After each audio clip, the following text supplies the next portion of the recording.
का जो नज़्म व ज़ब्त मैंने देखा, जो यहाँ अल्हम्दुलिल्लाह जिस तरह से टीम वर्क है, ये यकीनन नज़रिया पाकिस्तान ही की तो अलामत है। नज़रिया पाकिस्तान क्या है? कौम को मुत्तहिद करना है, कौम को मुनज़्ज़म करना है, कौम को दुश्मन के ख़िलाफ़ मज़ाहमियत के लिए तैयार करना है। और नज़रिया पाकिस्तान जो है वो तो अब बढ़कर पूरी दुनिया के ऊपर एप्लीकेबल हो गया कि पता चल गया कि जो कुफर है वो एक है और जो हक है वो एक कुव्वत है, और नज़रिया पाकिस्तान उसका कस्टोडियन है।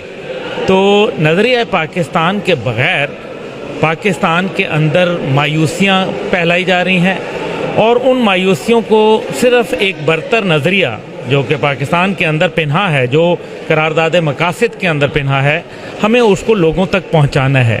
जामियात जो ये काम कर रही हैं, असातिज़ा कराम कर रहे हैं, और रईस जामिया जो हैं डॉक्टर साहब, उन्होंने अथर महबूब साहब, उन्होंने बड़े खूबसूरत अंदाज में नौजवान नस्ल को पैगाम पहुंचाया। और हमारी भी यही कोशिश थी कि हम नौजवान को मायूसियों से निकालें और उनको बताएं कि पाकिस्तान की कामयाबियां बहुत हैं।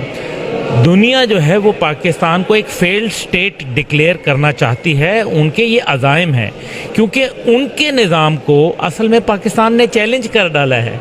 इसलिए वो तमाम मिल के पाकिस्तान के नज़रिए को जो है वो मुनहदम करना चाहते हैं, डिस्टॉर्ट करना चाहते हैं, डिसइल्यूजन करना चाहते हैं नौजवान नस्ल को। लेकिन मैं समझता हूँ कि जैसे इस्लामिया यूनिवर्सिटी भावलपुर है या दीगर जामियात हैं, वो न सिर्फ तालीम दे रहे हैं बल्कि शऊर बांट रहे हैं, और साथ ही साथ जो है नौजवान नस्ल का किरदार जो है उसको बेहतर बना रहे हैं। तो कैरेक्टर इज़ डेस्टिनी, और बग़ैर अच्छे कैरेक्टर के मेरे ख़्याल में कोई कौम तरक्की नहीं कर सकती। तो discipline, faith in Allah and hard work, ये है असल में नज़रिया पाकिस्तान। और नज़रिया पाकिस्तान और नज़रिया कुरान एक ही तस्वीर के दो मुख्तलिफ पहलू हैं। तो इंशाअल्लाह